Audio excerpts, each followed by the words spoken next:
الحمد لله رب العالمين والصلاة والسلام على سيد الأنبياء والمرسلين محمد النبي الأمي وعلى آله وصحبه أجمعين.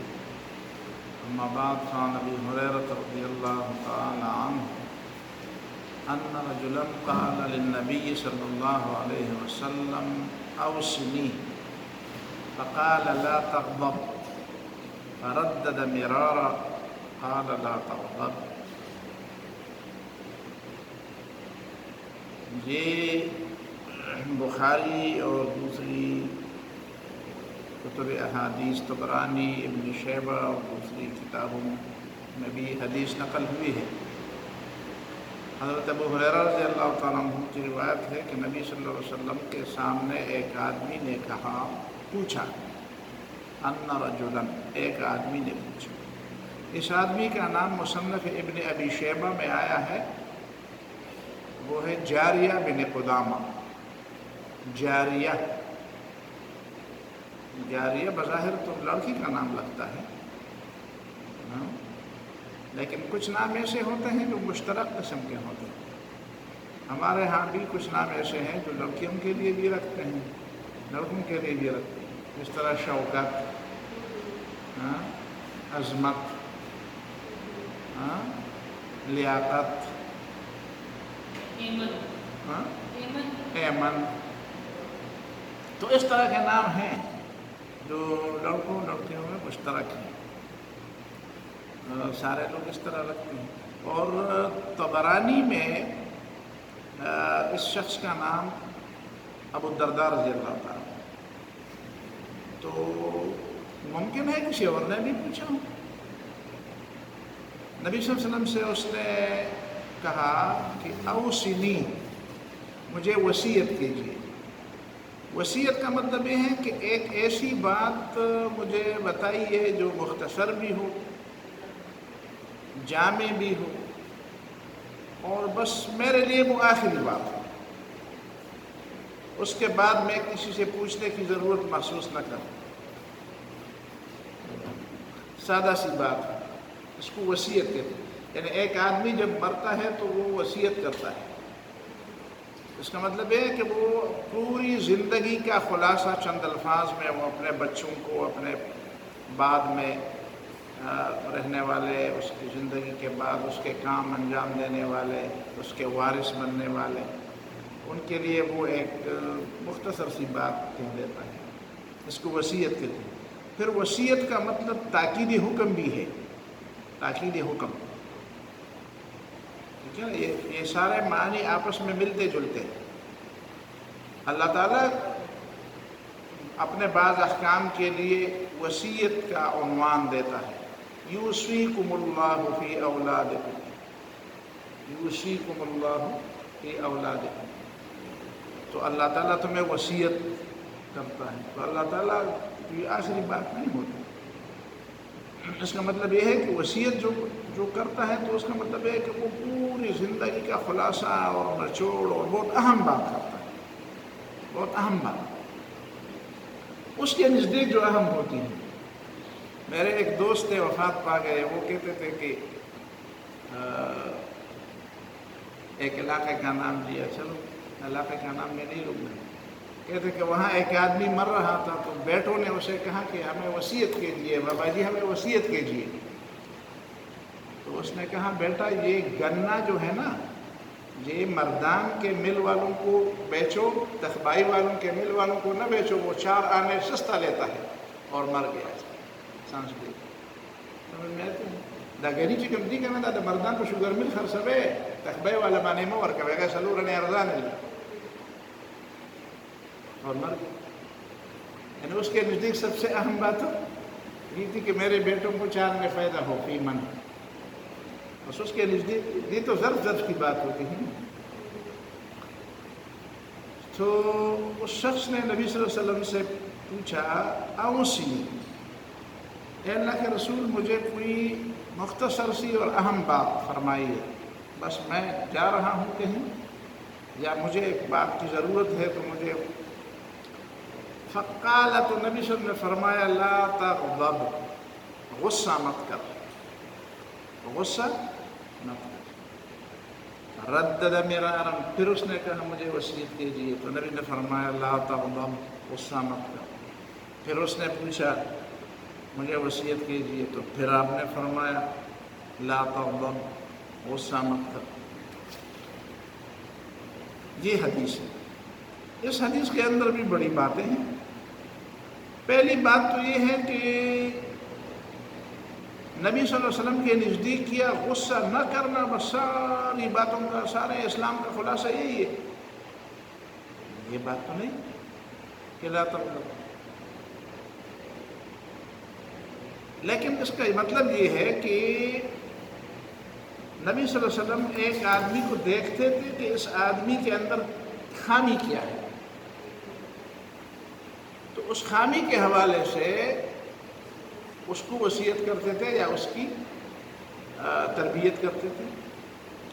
تو ایک اچھے مربی کا طریقہ یہ ہوتا ہے کہ وہ اس مخاطب کی کمزوری کو دیکھ کر، اس کی بیماری کو دیکھ کر، ایک ڈاکٹر کے پاس ایک آدمی جاتا ہے اور وہ اسے کہتا ہے کہ بھائی نمک نہ کھا، تو کیا سارے لوگ یہ سمجھیں گے کہ بس ساری میڈیکل سائنس کا خلاصہ یہ ہے کہ نمک مت کھا؟ یہ تو طریقہ نہیں ہے، یہ تو خلاصہ نہیں ہے۔ اس کا مطلب یہ ہے کہ ایک خاص شخص کے بارے میں یہ کہا جا سکتا ہے کہ اس کے لیے نمک، اس کو کہا ہے مرچ نہ کھا، اس کو کہتے کہ میٹھا نہ کھا، ٹھیک ہے؟ تو اس کا مطلب یہ کہ اس کے اندر یہ کمزوری ہے اور اس کا یہی علاج ہے۔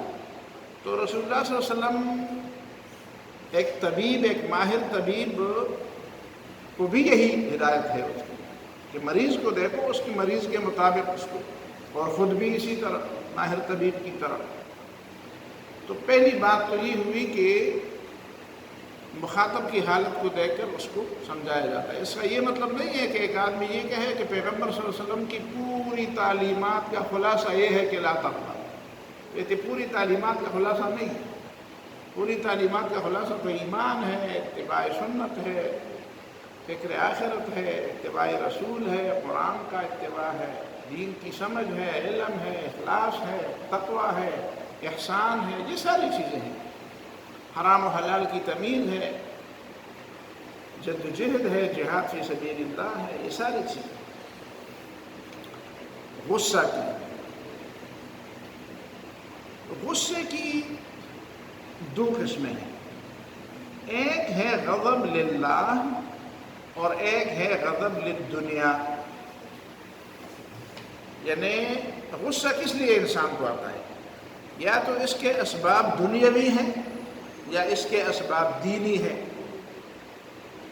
اللہ تعالیٰ نے انسان کے اندر جو صلاحیتیں پیدا کی ہیں، چاہے ان کے اندر بظاہر ایسا لگتا ہے کہ اس کے اندر شاید یہ شر کا پہلو غالب ہے، کچھ چیزیں ایسی ہیں انسان کے اندر، یہی غضب اس کی مثال ہے، شہوات اس کی مثال ہے۔ تو غضب جو ہے، غصہ جو ہے، یہ انسان کے اندر جو اللہ تعالیٰ نے پیدا کیا ہے، اس میں بھی انسان کی آزمائش ہے، اس میں انسان کی آزمائش ہے۔ اس کو آپ درست طریقے سے بھی استعمال کر سکتے ہیں اور غلط طریقے سے بھی استعمال کر سکتے ہیں۔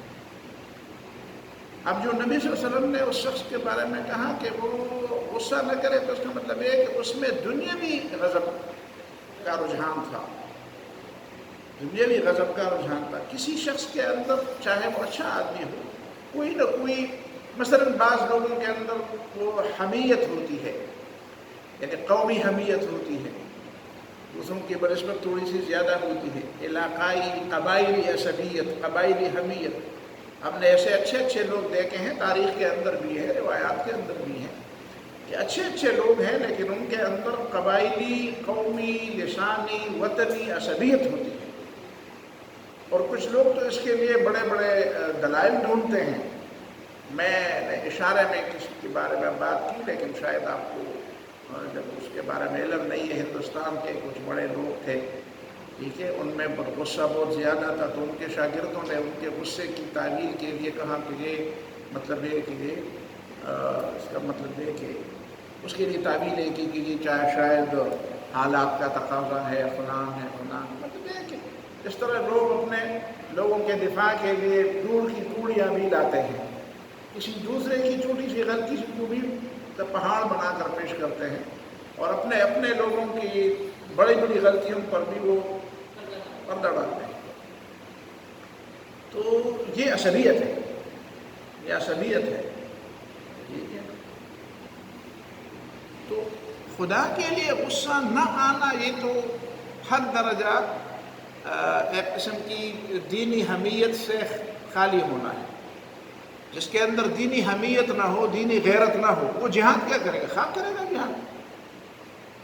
آج ہندوستان کے اندر جو کچھ ہو رہا ہے، کسی کو اس پر غصہ نہ آئے، برما میں جو کچھ ہو رہا ہے اس پر اسے غصہ نہ آئے، فلسطین میں جو کچھ ہو رہا ہے اس پر اسے غصہ نہ آئے، ٹھیک ہے، دوسری دنیا میں مسلمانوں کے خلاف جو کچھ ہو رہا ہے اس پہ غصہ نہ آئے، تو وہ کیا وہ یہ سمجھتا ہے کہ نبی صلی اللہ علیہ وسلم نے فرمایا کہ لا تغضب، یہ اسی کے حوالے سے، یعنی دینی غصے کے بارے میں، دینی حمیت کے بارے میں، ٹھیک ہے نا۔ قرآن مجید نے سورہ التوبہ میں فرمایا نا، قاتلوہم یعذبہم اللہ بأیدیکم وینصرکم علیہم ویشفی صدور قوم مؤمنین ویذہب غیظ قلوبہم ویشفی صدور قوم مؤمنین۔ ان کافروں کے خلاف لڑو، اللہ تعالیٰ انہیں تمہارے ہاتھوں سے سزا بھی دے گا، یعذبہم اللہ بأیدیکم، تمہارے ہاتھ یعنی مومن کے ہاتھ۔ ایک طرف تو مومن کے ہاتھ کے بارے میں فرمایا کہ من سلم المسلمون من لسانہ ویدہ، کہ مومن کے ہاتھ سے کسی کو ضرر نہ پہنچے، لیکن دوسری طرف قرآن نے یہ فرمایا کہ یعذبہم اللہ بأیدیکم، تمہارے ہاتھوں سے اللہ تعالیٰ ان کو سزا دے گا۔ اس کا مطلب ہے کہ ہر چیز کے دو پہلو ہیں۔ کافروں کے لیے مومن کا ہاتھ اللہ تعالیٰ کا عذاب ہے، تو ان کو استعمال کرنا چاہیے۔ یعذبہم اللہ بأیدیکم، آپ دعا کریں اللہ تعالیٰ ان کو عذاب دو، اللہ تعالیٰ کہا میں نے عذاب کے لیے تمہارے ہاتھ پیدا کیا، نہ جاؤں گا، دے دو سزا ان کو۔ لیکن دوسری طرف عام حالات میں، دنیاوی معاملات میں، عام ماحول میں تو سلم الناس من لسانہ ویدہ، صرف مسلمان نہیں، عام انسانوں کو بھی تمہارے ہاتھ سے نقصان نہیں پہنچنا چاہیے۔ وہ تو میدان جنگ کی بات ہے، وہ تو میدان جہاد کی بات الگ ہے، میدان دعوت کی اور عام معاشرت کی باتیں الگ ہیں۔ ہمارے ہاں لوگوں کی غلطی یہی ہے نا کہ جو عام معاشرت اور میدان عمل کی، جو عام زندگی کے میدان کی جو باتیں ہیں، وہ کبھی جہاد کے میدان پہ چسپاں کرتے ہیں اور کبھی جہاد کے میدان کی باتیں عملی دعوت کے میدان پر چسپاں کرتے ہیں، حالانکہ یہ دونوں الگ الگ چیزیں ہیں اور دونوں اپنی جگہ پہ ضروری ہیں۔ یہ بھی ضروری ہے، وہ جس طرح انسان کے لیے ہوا بھی ضروری ہے سانس لینے کے لیے، آکسیجن بھی ضروری ہے، پانی بھی ضروری ہے اور کھانا بھی ضروری ہے۔ تو ایک آدمی پانی کے بجائے کھانے کو اور کھانے کے بجائے پانی کو اور پانی اور کھانے کے بجائے سانس کو اور سانس کے بجائے تو یہ تو مکس اپ، یہ تو یہ خلط مبحث تو نہیں ہونی چاہیے، ایک دوسرے کی جگہ تو کام نہیں آتا۔ تو دینی معاملات میں غصہ ہونی چاہیے، لیکن نا میدان جنگ میں ایسی چیزیں ہیں جو عام حالات میں بری لگتی ہیں، لیکن میدان جنگ میں وہ چیزیں خود نبی صلی اللہ علیہ وسلم، دیکھیں نا، وہ نبی صلی اللہ علیہ وسلم نے فرمایا کہ جو اپنے باپ دادا کی تعریف کرتا ہے غلط کرتا ہے، باپ دادا کی تعریف غلط چیز ہے۔ لیکن جنگ میں آپ نے دیکھا ہے حنین میں نبی صلی اللہ علیہ وسلم نے فرمایا انا النبی لا کذب انا ابن عبد المطلب، میں نبی ہوں، جھوٹا نہیں ہوں، اور میں عبد المطلب کا بیٹا ہوں۔ اسی طرح حدیث میں ہے کہ تبختر، ناز کرنا اور فخر کرنا عام طور پر تو بہت بری بات ہے، لیکن جنگ میں اللہ تعالیٰ کو پسند ہے کہ آپ دشمن کو درکار کر کے کہ پتہ ہے میں کون ہوں اور میں نے ایسے ابھی تمہیں پتہ چلے گا، ابھی پتہ چلے گا کہ کون میدان میں آ گیا ہے۔ اس طرح کی باتیں آپ میدان جنگ میں کرو، دشمن پر غلبے کے لیے، دشمن پر روک کے لیے، تو یہ پسندیدہ چیزیں ہیں، اللہ تعالیٰ کو پسندیدہ ہے، لیکن عام حالات میں اللہ تعالیٰ کو ناپسندیدہ ہے۔ تو کل شیء بمیچہ و بٹیمہ، ہر کام جو ہے وہ اپنے وقت پر درست لگتا ہے، بے وقت اچھا کام بھی ہو لیکن بے وقت کو برا لگتا ہے۔ ہر کام کے لیے ایک وقت ہوتا ہے، ایک طریقہ ہوتا ہے، تو ایک چیز ایک جگہ پہ اچھی لگتی ہے، دوسری جگہ پہ وہ بری لگتی ہے، اور ایک جگہ پہ بری لگتی ہے تو دوسری جگہ شاید وہ اچھی لگتی ہے۔ تو جو لوگ غضب اور غصے کے بارے میں بات کرتے ہیں تو ہمیشہ بس وہ مطلق بات ہے، نہیں بالکل بالکل نہیں ہوں. اللہ تعالیٰ نے جو پیدا کیا ہے انسان کے اندر، تو اگر بالکل ممنوع چیز ہے تو پھر یہ انسان میں پیدا نہ ہوتا. انسان کے اندر اللہ تعالیٰ نے یہ صلاحیت ہی نہ دی ہوتی. اللہ تعالیٰ نے جتنی صلاحیتیں انسان کے اندر دی ہیں، اس کے اچھے راستے بھی ہیں اور اس کے برے راستے بھی ہیں، اور انسان کی اس میں آزمائش ہے کہ وہ اچھے راستے اختیار کرتا ہے یا برے غلط راستے اختیار کرتا ہے. تو دینی غصہ اور دینی اسباب کی بنیاد پر غصہ اللہ تعالیٰ کو محمود ہے، پسندیدہ ہے. اس کے بغیر آپ جہاد نہیں کر سکتے، اس کے بغیر آپ قربانی میدان کے لیے نہیں نکل سکتے. آپ کافر دیکھیں نا، اشداء علی الکفار رحماء بینہم، اس کا کیا مطلب ہے؟ اشداء علی الکفار، کافروں کے مقابلے میں سخت ہیں. ان کی کسی بات پر وہ نہیں ہوتے، زیر نہیں ہوتے، ان کی کسی بات سے متاثر نہیں ہوتے، ان کی کسی بات کو دل میں جگہ نہیں دیتے. محبت اللہ کے لیے اور غضب غصہ بھی اللہ تعالیٰ کے لیے. الحب للہ والبغض فی اللہ. صرف یہ نہیں کہ اللہ کے لیے محبت، اللہ کے لیے محبت نہیں، جو محبت کے حقدار ہیں ان کے لیے محبت، اور جو غضب کے حقدار ہیں ان کے لیے غضب. من احب للہ وابغض للہ، اس نے اللہ کے لیے محبت کی اور اللہ تعالیٰ کے لیے نفرت کی، تو نفرت تو ظاہر ہے کہ نا بغض، تو بغض کے نتیجے میں تو پھر غصہ اور یہ ساری چیزیں تو ایک دوسرے کے قریب ہیں. بغض ہوگا تو نفرت ہوگی، غصہ ہوگا، غصہ نہ ہوگا تو بغض کیسے ہوگی، نفرت کیسے ہوگی. تو یہاں پہ جو چیزیں ہیں اور جو غضب کو دفع کرنے کے لیے یا غضب کو، غصے کو پینے کے لیے، غصے کو پینے کے لیے، تو پینا کا لفظ یہ ہمارے ہاں پشتو میں نہیں ہے، پینا اردو میں، اردو میں. وہ کسی آدمی نے دوسرے آدمی مفتی سے سوال کیا تھا کہ ایک وہ چیز بتائیں جس کے کھانے سے روزہ نہیں ٹوٹتا، اور ایک وہ چیز بتائیں جس کے پینے سے روزہ نہیں ٹوٹتا. تو اس نے کہا کیسے؟ کھانے پینے سے تو روزہ ٹوٹتا ہے. اس نے کہا نہیں، کچھ کھانے ایسے ہیں جس کے کھانے سے روزہ نہیں ٹوٹتا. میں نے کہا وہ کیا ہے؟ کہتے ہیں بیوی کا جوتا کھانے سے. وہ تو ویسے بیویوں کو بدنام کیا ہے شاید، کچھ بیوی ایسے بھی ہوں گی جوتے ناپ میں، تو بیوی کا جوتا کھائیں تو روزہ ٹوٹتا ہے. اچھا، اور غصہ پیے تو روزہ تو نہیں ٹوٹتا. تو کچھ کھانا اور کچھ پینا ایسا ہے جس سے روزہ نہیں ٹوٹتا. اچھا جی، تو غصہ پینا. والکاظمین الغیظ والعافین عن الناس، قرآن نے فرمایا سورہ عمران، والکاظمین الغیظ، وہ لوگ جو غصے کو ہضم کرتے، پیتے ہیں. لیکن غصہ پینا دو قسم کا ہے. ایک تو غصہ پینا یہ ہے کہ آپ کو غصہ آیا اور آپ اللہ کے لیے غصہ پی گئے، اس کا آپ کے جسم پر کوئی اثر نہیں پڑتا، اس لیے کہ آپ نے ارادتاً ایسا کیا. ایک یہ ہے کہ ایسے حالات آ گئے کہ آپ کو غصہ پینا پڑا، آپ نہیں چاہتے تھے کہ غصہ پیے، لیکن سامنے والا کوئی ایسا تھا یا اس کی شخصیت، اس کی اسٹیٹس ایسی تھی کہ آپ غصہ پینے کے بغیر کوئی چارہ ہی نہیں تھا. تو اس سے انسان کو کچھ بہت مطلب ہے کہ وہ شاید اس کے، دیکھیں نا، غصے میں دو قسم کی کیفیت ہوتی ہے. ایک غصے میں کیفیت ہوتی ہے جب آدمی غصے میں ہو، لال پیلا ہو، تو اس کی شکل پر بھی اس کے اثرات ظاہر ہوتے ہیں. شکل بگڑ جاتی ہے، آنکھیں سرخ ہو جاتی ہیں، منہ اور شکل، چہرے کا رنگ ہی تبدیل ہو جاتا ہے. صحیح بات یہ ہے کہ اگر غصے کوئی آدمی غصے میں ہو نا اور آپ اس کو آئینہ دکھائیں کہ ذرا اپنی شکل دیکھو، سمجھ میں آ گئی، تو اپنی شکل دیکھ کر اس سے کہیں کہ یار یہ مجھے کیا ہو گیا. وہ بالکل اپنے اس غصے سے اس کو حیا آئے گی. مجھے یاد ہے ایک دفعہ اس طرح دو پارٹیوں کا آپس میں جھگڑا ہوا. ایک پارٹی الیکشن تھے نا، الیکشن تھے، یہ 2001-2 کی بات ہے. یہ دو 2002 کی بات 2002 کی بات. تو مجھے کسی نے کہا یار وہاں پہ لڑائی ہو رہی ہے، اور ظاہر ہے کہ ایک فریق کے ساتھ میرا کچھ تعلق تھا اس زمانے میں.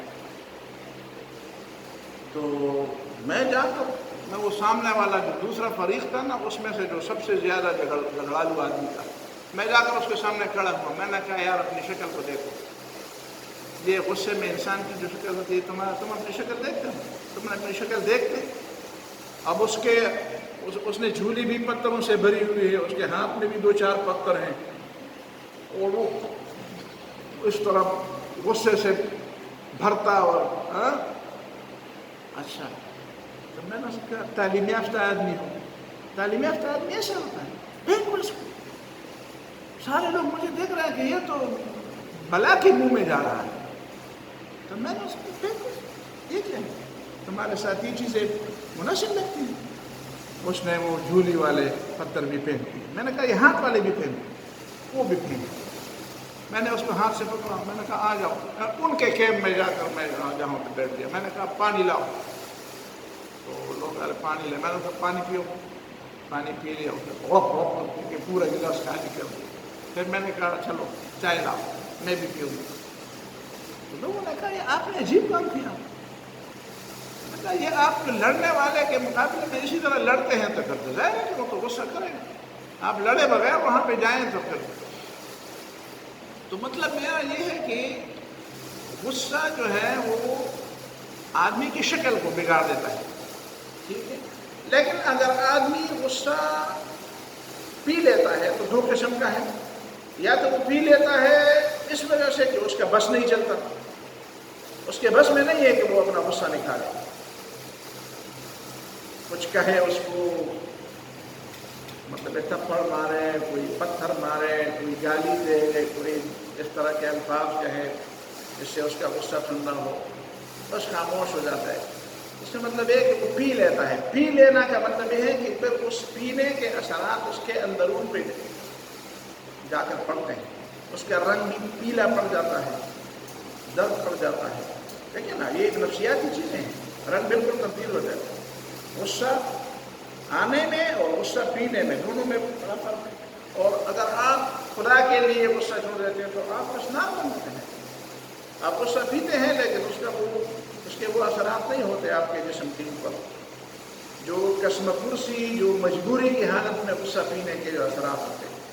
اس لیے کہ خدا کے لیے، اسی وجہ سے تو حدیث میں یہ بات آئی کہ قیامت کے دن اللہ تعالیٰ فرمائے گا کہ وہ لوگ اٹھے جنہوں نے بس چلنے کے باوجود ان کی قدرت میں تھا کہ جس پر وہ غصہ ہوئے ہیں اپنا غصہ نکالے اور اس کو کچھ کہہ دے یا اس کے اوپر وار کر دے یا کچھ اس کا کوئی نقصان کر دے. وہ اٹھیں اور پھر اللہ تعالیٰ ان سے فرمائے گا کہ میں تم سے راضی ہوں، تم سے راضی ہوں. اور کچھ دوسرے انعامات کا بھی مردوں کے لیے کہتا ہے کہ تم جنت کی جس نعمت کو بھی لینا چاہتے ہو تو لے لو. اچھا، تو یہ ہے غصہ پینے کی وہ اجر و ثواب. کبھی کبھی غصہ آدمی کو اتنا وہ کر دیتا ہے کہ جب وہ غصے میں ہوتا ہے تو کبھی، یعنی علماء نے لکھا ہے، شارحین حدیث نے لکھا ہے کہ اگر وہ غصہ میں بہت زیادہ باولا ہو جاتا ہے تو کبھی اس کے دماغ کے رگ بھی پھٹنے کا خطرہ ہے، پھٹ سکتا ہے. مجھے یاد ہے ایک دفعہ ایسا ہوا کہ میرے ہمارا ایک بچہ ہے، وہ ایک جگہ پہ میں نے اس کو، وہ اسکول پڑھتا تھا تو وہیں پہ ایک جگہ پہ رہتا بھی تھا. تو اچانک وہاں پہ دھماکہ ہوا، جمعے کا دن تھا، دھماکہ ہوا. وہ بہت پہلے کی بات ہے، کوئی 2008-9 کی بات ہے. جمعے کا دن کا دھماکہ ہوا، کئی لوگ اس میں شہید ہو گئے. اب وہ بیٹا میں ڈھونڈ رہا ہوں، وہ نہیں ہے. اب مجھے کسی نے کہا کہ وہ کہیں چلا گیا ہے، تو اس پر مجھے اتنا غصہ آیا کہ اب تمہیں پتہ ہے کہ دھماکہ نہیں ہوا، جہاں پہ تم رہتے تھے وہیں پہ دھماکہ ہوا، اور میں تمہارے لیے پریشان ہوں. فون تو موبائل اس کے پاس نہیں تھا. اب جب وہ آیا نا تو میں نے اس کو مارا بھی، لیکن مجھے یاد ہے کہ جب میں تھوکتا تھا نا تو میرے تھوک میں خون تھا، میرے تھوک میں خون تھا۔ اب یہ کیسے ہوا؟ تو مطلب یہ ہے کہ اس کے ایسے اثرات جسم پر ظاہر ہوتے ہیں کہ اس کا احاطہ کرنا مشکل ہے۔ تو لا تغضب، دنیاوی معاملات میں انسانوں کی غلطیوں کے بارے میں آپ اتنا غصہ نہ کریں کہ پھر آپ کے خود آپ کے جسم پر اس کے اتنے اثرات ظاہر ہوں۔ کبھی کبھی لوگ کہتے ہیں وہ اپنے بچے پر اپنے طلاق دے دیتے ہیں، مثال کے طور پر بیوی، بہت غصے میں آنے ہمارے یہاں پہ فون کرتے ہیں، مسئلہ پوچھتے ہیں، جی میں بڑا غصے میں تھا، تو میں نے کہا یار پیار میں کوئی طلاق نہیں دیتا، غصے میں ہی دیتا ہے۔ آپ نے کبھی ایسے آدمی کو دیکھا ہے جو غصے کے بغیر اس نے عام حالات میں کوئی بھی مسئلہ اس طرح نہیں تھا اور خاص اور پھر اس نے طلاق دیا؟ کوئی وجہ تو ہوتی ہے، وہ سب طلاق تو اسی طرح ہوتی ہے۔ تو پھر اپنا گھر برباد کرتے ہیں، تو پھر کہتے ہیں یار جی میں تو غصے میں تھا، غصے میں اپنے آپ کو قابو کر۔ کچھ علماء نے لا تغضب کا معنی یہ لکھا ہے کہ لا تغضب غصہ نہ کر، اس کا مطلب غصہ جن اسباب سے پیدا ہوتا ہے ان اسباب کو اپنے قریب نہ آنے دو۔ ظاہر ہے کہ غصہ جب آئے گا تو فطری چیز ہوگی، اس وقت تو اس کو قابو کرنا ہر ایک کا کام تو نہیں ہے۔ اسی وجہ سے تو حدیث میں فرمایا نبی صلی اللہ علیہ وسلم نے کہ لیس الشدید بالسرعہ، پہلوان وہ نہیں ہے، طاقتور وہ نہیں ہے جو دوسرے کو پچھاڑتا ہے۔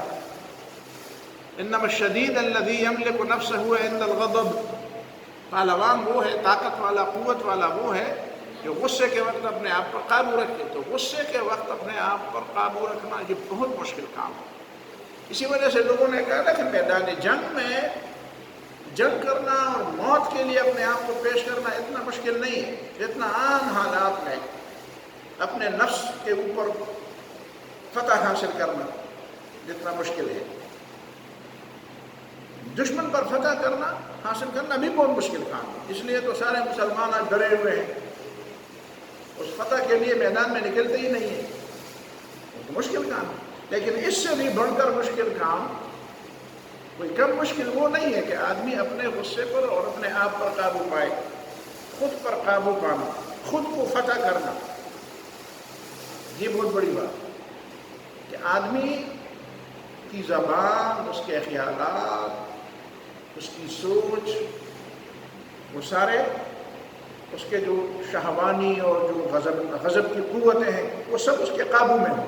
یہ بہت مشکل کام ہے، بہت مشکل کام ہے، اور اس کے لیے بہت زیادہ وہ کرنی پڑتی ہے، اپنے آپ پر بہت زیادہ توجہ دینی پڑتی ہے، اپنے آپ کی بہت زیادہ تربیت کرنی پڑتی ہے، اللہ تعالیٰ سے دعا بھی کرنی ضروری ہے، اور خود پر قابو پانے کے لیے یہ بھی بہت ضروری ہے کہ آدمی اس کے لیے بڑی وہ جانفشانی سے کام لے، بڑی محنت کرے، بڑے اپنے آپ کو قابو میں رکھنے کی تربیت کر لے۔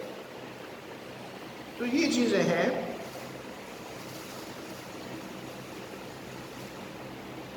ترک غصہ کی اہمیت، یہاں پہ ہمارے اس میں لکھا ہے کہ غصہ کی اہمیت، میں نے غصہ کی اہمیت نہیں ہے، ترک غصہ کی اہمیت، غصہ چھوڑنے کی اہمیت کے بارے میں یہ ہے۔ دنیاوی اسباب جو غصے کے اسباب ہے، لا تغضب کا مطلب میں نے بتانا تھا نا کہ کچھ علماء نے یہ لکھا ہے کہ لا تغضب کا معنی ہے کہ غصے کے جو اسباب ہے ان اسباب کو اپنے قریب نہ آنے دو، ان اسباب سے دور رہو۔ مثلا دنیاوی غصے کے اسباب دو ہیں، فرض کریں، زیادہ بھی ہو سکتے ہیں۔ ایک سب سے بڑا سبب جو غصے کا ہے، دنیاوی غصے کا، وہ ہے تکبر۔ تکبر، آدمی کے اندر کبر ہو، غرور ہو، تو اس کی شان میں کوئی بے ادبی تھوڑی سی بھی ہو جائے، چاہے بغیر ارادے کے ہو جائے، تو آدمی کو غصہ آتا ہے۔ اچھا تم نے مجھے نہیں پہچانا کہ میں کون ہوں، تم نے میرے سامنے یہ حرکت کیوں کی؟ تو تکبر جو ہے کسی دوسرے کو ہلکا جاننا اور اپنے آپ کو دوسرے سے بڑا سمجھنا اور حق کو ٹکرانا۔ کوئی حق بات آپ کے سامنے کہے تو آپ اس کو ٹکرائیں، تو یہ تکبر ہے۔ تو اسی تکبر کی موجودگی میں ہی آدمی کو غصہ آتا ہے۔ تو لا تغضب کا معنی یہ ہے کہ وہ سبب جس کی وجہ سے آپ کو غصہ آئے وہ سبب ہی، ان اسباب ہی جو یعنی بیماری کا علاج یہی ہوتا ہے نا کہ بیماری جن اسباب کی وجہ سے آتی ہے ان اسباب کا سدباب کیا جائے، کن کن چیزوں سے وہ بیماری آتی ہے، تو وہ چیزیں پرہیز کا تو یہی مطلب ہوتا ہے۔ پرہیز کا یہ مطلب ہے کہ یہ چیزیں جو ہیں وہ آپ کی بیماری میں کو بڑھاوا دیتی ہیں، اس میں اضافہ کرتی ہیں، تو آپ ان چیزوں سے بچیں اپنے آپ کو۔ تو جو چیز غضب کو بڑھاوا دینے والی ہے اس میں سب سے بڑی چیز جو ہے وہ تکبر ہے۔ دوسری چیز جو ہے اس میں وہ کیا ہے؟ وہ ہے مفادات پر ضرب،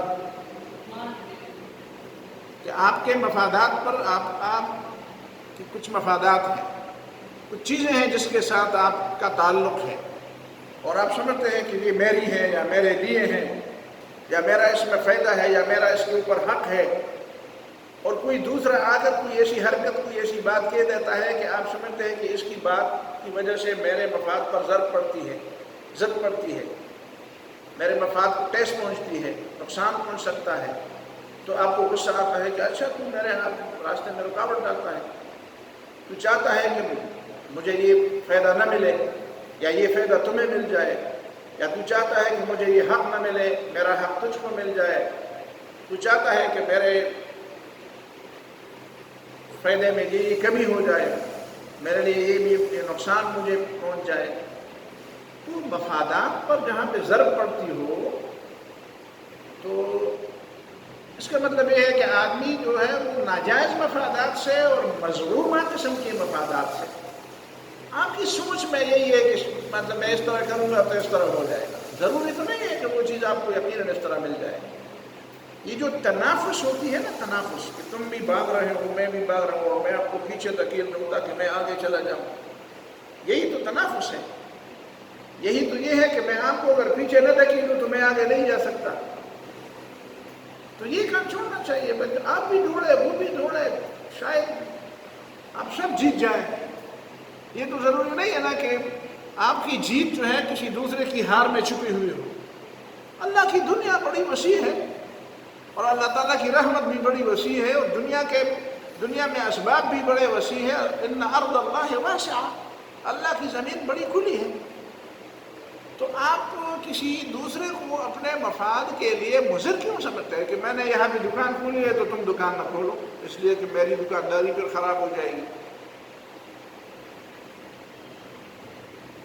ٹھیک ہے، یا میں کوئی کام کرتا ہوں تو تم وہ کام نہ کرو، میں جہاں پہ موجود ہوں تو تم کیوں ہوں، میں جہاں پہ بیٹھا ہوں تو تم کیوں وہاں پہ بیٹھتے ہو، تم میرے مد مقابل میرے سامنے کیوں آ گئے ہو، میں جس چیز کے دعویدار ہوں تم اس چیز کے دعویدار کیوں ہوں؟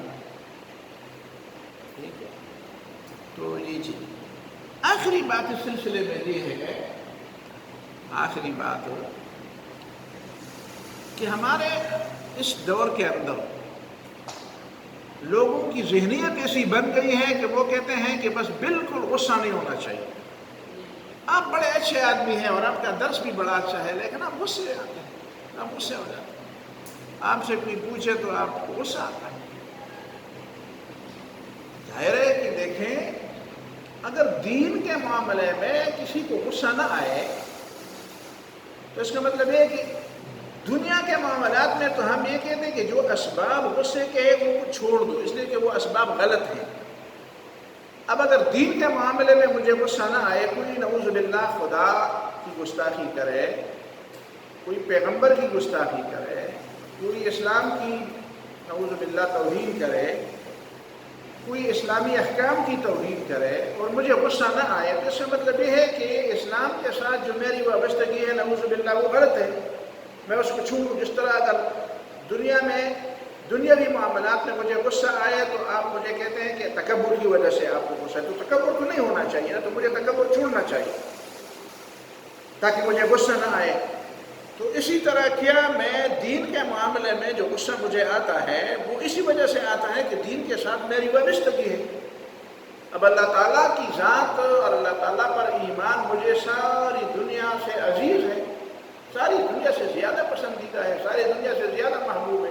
نبی صلی اللہ علیہ وسلم مجھے سب سے اپنے ماں باپ اور اپنی جان سے اور اپنے سارے انسانوں سے اور ساری دنیا سے زیادہ عزیز ہے، ایمان ہے میرا اس پر۔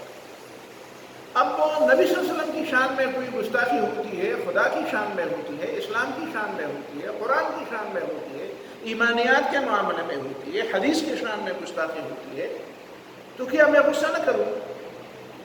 تو اس کا مطلب یہ ہوا کہ میری ان معاملات کے ساتھ، ان باتوں کے ساتھ جو وابستگی ہے نعوذ باللہ میں وہ چھوڑ دوں، تو پھر ایمان کس چیز کا ہے؟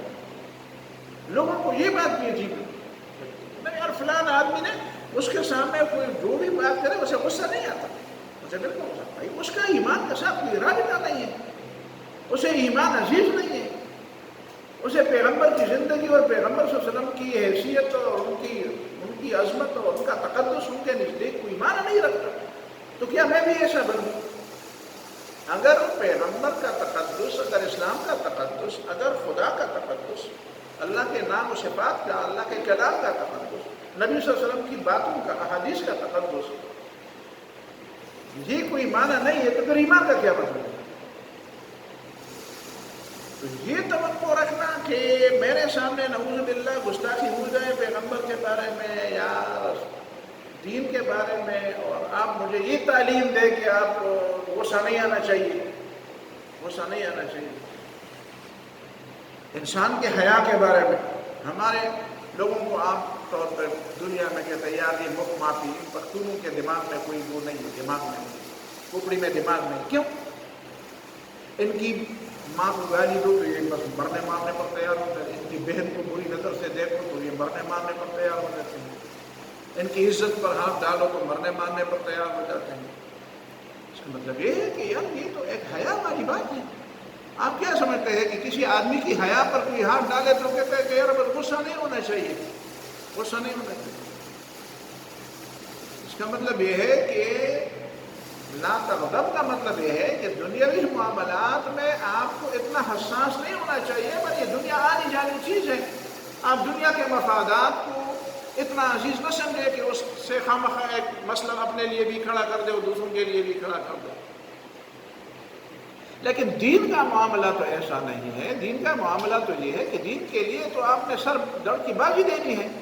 لا یؤمن احدکم حتی اکون احب الیہ من نفسه وماله وولده والناس اجمعین، من ولده ووالده والناس اجمعین، خود اپنی ذات سے، اپنے باپ دادا سے، اپنی اولاد سے، سارے انسانوں سے زیادہ جب نبی صلی اللہ علیہ وسلم سے محبت نہ ہو تو وہ آدمی مومن نہیں ہو سکتا۔ تو ایک آدمی ناحق آپ کا گریبان پکڑ لے، ناحق آپ کا مال لینا چاہے، ناحق آپ کو گالیاں دینا چاہے تو ہم کو غصہ تو آئے گا، ہم کو غصہ تو آئے گا۔ تو اگر ان چیزوں سے بڑھ کر آپ کو اللہ تعالیٰ کے ساتھ اور اللہ تعالیٰ کے دین کے ساتھ اور رسول اللہ صلی اللہ علیہ وسلم کے ساتھ وابستگی نہیں ہے تو پھر آپ کے اندر ایمان کہاں ہوگا؟ وہ پچھلے 2-4 سال پہلے کی بات ہے، لاہور کے ایک کالج میں جہاں پہ یہ گستاخی کے معاملے چل رہے تھے، اور پھر وہ جو مردار تھی نا، کیا تھا نام تھا اس کو، مردار، وہ تو پھر بگائی گئی، عدالت نے اس کو بگایا، ہاں آسیہ، وہ جو عدالت نے اس کو رہا کیا، اور پھر عدالت والوں کو پھر وہاں پہ بڑے بڑے وہ مل گئے، یو کے میں کیا مل گیا، وہ بڑی نوکری مل گئی انگریزوں کے ہاں۔ ظاہر ہے کہ کام تو اسی طرح چلائے جاتے۔ تو اسی حوالے سے وہ استاد جو ہے وہ اپنے شاگردوں کو کلاس میں سمجھا رہا ہے کہ دیکھو نبی صلی اللہ علیہ وسلم کے ساتھ محبت کا تقاضا یہ ہے کہ کوئی اس کو گالی دے دے تو آپ برداشت کر لیں، صبر کر لیں اور اس کو سمجھائیں آرام سے، طریقے سے۔ شاید وہ نہیں جانتا ہے، آپ نے یہ کیسے فرض کر لیا ہے کہ وہ جانتے بوجھتے نبی صلی اللہ علیہ وسلم کو گالی دیتا ہے، شاید وہ نہیں جانتا ہوں، تو آپ اس کو سمجھائیں۔ آپ اسی طرح ایک لمبی تقریر اس نے تھا، درمیان میں سے ایک لڑکا کھڑا ہوا اور اس نے اسی استاد کو اس وقت ننگی گالیاں دی، جتنی گالیاں اس کو یاد تھی، اچانک اس نے گالی، اور استاد کا چہرہ تو سرخ ہوا اور اس کو پکڑنے کے لیے اس نے کہا استاد جی ذرا رکو، سر ذرا رکو، ابھی تو آپ نے 1 گھنٹے تقریر ڈال دی، کوئی گالی دے دے تو اس کو سمجھاؤ، آپ تو سمجھائیں کہ بھائی مجھے پکڑنے لگے، مجھے مارنے لگے، میرے اوپر وار کرنے، مجھے پکڑنے کے لیے آ گئے. یہ کیا ہوا؟ یہ کیسی تقریر کی آپ؟ اب اس کو تو سمجھ آ گئی کہ یہ تو معاملہ کوئی دوسرا ہے. اس نے کہا اچھا اپنی ذات کے معاملے میں تو تم ایسے ہو، اور ہم جب اپنی ذات سے بڑھ کر نبی صلی اللہ علیہ وسلم سے محبت کرتے ہیں تو ہمیں تم یہ تقریر ڈالتے ہو، جبکہ خود اپنے بارے میں تمہاری یہ حالت ہے. جس چیز کے ساتھ کسی کی وابستگی ہوتی ہے اسی پر اس کو غصہ تو آ جاتا ہے. تو تمہیں اپنے ذات سے دلچسپی ہے تو تمہیں اپنے غصہ آتا ہے. ہمیں اپنے عقیدے سے دلچسپی نہیں ہے، اپنے ایمانیات سے ہمیں دلچسپی نہیں ہے. تو اب ہمیں تو یہ تقریر کرتے ہیں کہ گالی دینے والوں کو سمجھاؤ. تو تم نے مجھے کیوں نہیں سمجھایا؟ تم مجھے سمجھاتے ہیں، ادھر سے مجھے کہتے پیار سے کہتے کہ بیٹا اسی طرح نئی بات ہونی چاہیے، اور اسی طرح یہ گالی دینا اچھا کام ہے. تم نے اس طرح تم نہیں کہا، تو تم مجھ سے بڑھ کر غصے میں آ گئے. میں نے تمہیں سمجھانے کے لیے، مجھے کوئی گالی سے غرض نہیں ہے، مجھے تمہیں سمجھانا تھا. تو یہ میں نے اس لیے کہا کہ بعض لوگوں ہمیں لوگ نصیحتیں کرتے ہیں کہ بھائی تم ٹھیک ہے، تم اچھی طرح بولتے بھی ہو، یہ ہے فلاں ہے فلاں ہے، لیکن تمہیں غصہ بہت آتا ہے. یار میری ذات کے اوپر میں نے کوئی غصہ کیا ہو تو مجھے بتائیں، میں معافی مانگوں گا. لیکن اگر آپ مجھے یہ کہیں کہ آپ دین کے معاملے میں غصہ نہ کریں، ایک آدمی الف با سے واقف نہیں ہے، میں کہتا ہوں اس حدیث کا یہ مطلب کہتے ہیں نہیں، اس کا یہ مطلب ہے، اور جاہل کا بیٹا الف با نہیں جانتا، سمجھ میں آتی ہے، اور کہتے ہیں کہ نہیں تمہاری بھی ایک رائے ہے میری بھی ایک رائے ہے، تو مجھے غصہ نہیں آئے گا تو کیا ہوگا؟ جب ایک جاہل آدمی بھی کہے کہ نہیں اس کو عربی الفاظ سے معنی بغیر نیچے معنی لکھے ہوئے اس کو آتے نہیں ہے معنی کہ معنی کیا ہے، اور پھر لگتا ہے اس کے استنباط کرنے، اس کا اجتہادی، یعنی اس آیت سے کوئی معنی نکالنے کی بات، اور آیت کا ٹیکسٹ جو ہے اس کو پتہ نہیں ہے کہ اس کا، اور جو معنی نیچے لکھے ہوئے یہ معنی بھی ٹھیک ہے کہ غلط ہے، اس کے اندر تمیز بھی نہیں کر سکتا. ایک صاحب تھے، وہ بڑے اسی طرح معاملات میں میرے ساتھ بڑا الجھتے تھے. تو مجھے ایک دفعہ غصہ آیا، میں نے کہا یار تمہیں بسم اللہ کا معنی نہیں آتا. صاحب کئی لوگ بیٹھے، بزرگ ہے وہ 80 سالہ ہے، میں نے کہا بسم اللہ کا معنی نہیں آتا تم مجھ سے الجھتے ہو. کہتے کیوں نہیں آتا؟ میں نے کہا چلو کر لو بسم اللہ. کہتے شروع کرتا ہوں اللہ کے نام سے. میں نے کہا شروع کس لفظ کا معنی ہے؟ اللہ کے نام سے، یہ تو بسم اللہ ہوا جو بڑا رحمان الرحیم ہے. یہ شروع کس لفظ کا معنی ہے؟ شروع جو معنی تم نے بتایا یہ کس لفظ کا معنی ہے؟ بسم اللہ میں کون سا لفظ ہے؟ با کا معنی ہے، اسم کا معنی ہے، کس لفظ کا معنی ہے؟ وہ کیا کہتے ہیں اس میں، کام پہ ٹانگی لگی، کام پہ ٹانگتی ہیں، ٹانگیں کامتی ہیں. تو سارے لوگ ہنس پڑے، کہتے ہیں یار وکیل صاحب آپ تو بڑی باتیں کرتے تھے، خراڑے ہو گئے اور 10 سال لاڑے. میں نے کہا بتاؤ نا شروع کس کا نام، کس لفظ کا نام ہے؟ تو یہ حالت ہوتی ہے لوگوں کی. اور پھر کہتے ہیں کہ نہیں میری بھی ایک رائے ہے. تو میں غصہ نہیں آئے گا تو کیا ہوگا؟ میں چھوڑوں کہ تم قرآن اور حدیث پر کھیلتے رہو؟ میں تمہیں اجازت دوں کہ تم بازیچے اطفال بناؤ، بچوں کا کھلونا بناؤ اس کو؟ اور میں غصہ نہ کروں تو اس کا یہی مطلب ہوگا نا کہ تم میرے سامنے نعوذ باللہ اللہ تعالیٰ کی کتاب اور اللہ تعالیٰ کے رسول کی حدیث اور دین کو کھلواڑ بناؤ اور مجھے غصہ نہ آئے. تو پھر میں بیٹا کس لیے ہوں؟ پھر تو مجھے کہ چنے بیچنے چاہیے، پھر تو وہ چنے بیچنے والا مجھ سے اچھا ہوا، کیا فائدہ میرا؟ کھلواڑ بننے دوں. تو یہ باتیں بہرحال پیش نظر رہنی چاہیے. یہ جو غامدی کہتا ہے نا، غامدی نا وہ غصہ نہیں ہوتا بھائی، اس کے اندر نہ حیا ہے، نہ ایمان ہے، نہ غیرت ہے، نہ اسلام پر غیرت ہے. اسے غصہ کیوں آئے؟ اس کا اسلام کے ساتھ کیا تعلق ہے؟ اس کا ایمانیات کے ساتھ کیا، خدا کے ساتھ کیا تعلق ہے؟ رسول کے ساتھ اس کا کیا تعلق ہے؟ دین کے ساتھ اس کا کیا تعلق ہے؟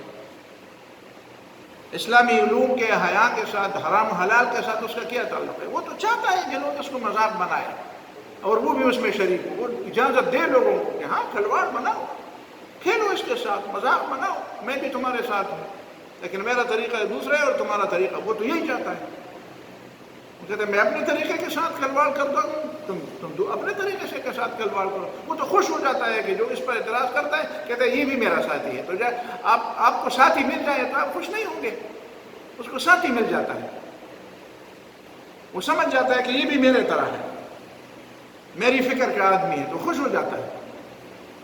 ہم سمجھتے ہیں کہ وہ میرا دشمن ہے، میرے دین کا دشمن ہے، بے وقوفی کے اندر بات کرتا ہے، پھر بھی اس کو ٹوکنا چاہیے کہ غلط کرتے ہو، تمہیں یہ حق نہیں ہے، تم کون ہوتے ہو کہ اس میں بات کرنے والے، تمہیں یہ حق ہے کہ تم پوچھو، پوچھ سکتے ہو یہ چیز ہے کیسی ہے، اس کا کیا مطلب ہے، یہ ہے، پوچھ سکتے ہو، لیکن تم بحث نہیں کر سکتے، منہ ماری نہیں کر سکتے، تم آرگومنٹ نہیں کر سکتے، یہ حق تمہیں نہیں ہے۔ یہ حق تمہیں دیا جائے تو اس کا مطلب یہ ہے کہ نعوذ باللہ دین کو کھلواڑ بنایا جائے۔ تو یہ دو چار باتیں بھی ساتھ ساتھ ذہن میں رہنی چاہیے، تو لا تغضب کا مطلب پورا سمجھ میں آ جائے گا۔ ٹھیک ہے جی، بارک اللہ فیکم، خیر۔